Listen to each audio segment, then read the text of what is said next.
সেই সাথে নির্বাচনের জন্য যে লেভেল প্লেইং ফিল্ড দরকার হয়, আইনের শাসনের দরকার হয়, এখনো সরকার সেই জায়গায় আসতে পারেনি।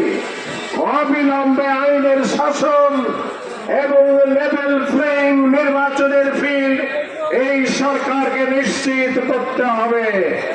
সংগ্রামের সাথী ও বন্ধুগণ, জুলাই সনদের যে ঘোষণাপত্র আছে এইটা নিয়ে গড়িবিসি চলবে না।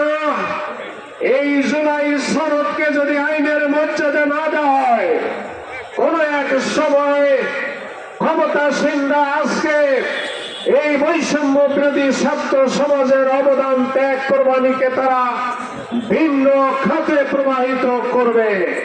সেই সুযোগ রাখা যাবে না।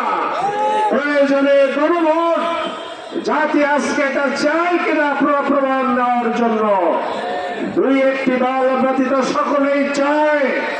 প্রমাণের জন্য আমরা দেশবাসীর পক্ষ থেকে দাবি তুলেছি, এই সরকারকে নভেম্বরের মধ্যে গণভোট দিয়ে হলেও জুলাই সনদকে আইনের মর্যাদা দিতে হবে। বন্ধুগণ, আন্দোলন চলছে, চলবে। দেশবাসীকে কষ্ট দিবেন না। সরকারকে দাবি মেনে নেওয়ার জন্য উদাত্ত আহ্বান চাচ্ছি। আমরা বলতে চাই, দেশের মানুষ দেখিয়েছে কোন স্বৈরাচার দেশের জনতাকে চিরদিন দাবিয়ে রাখতে পারে না।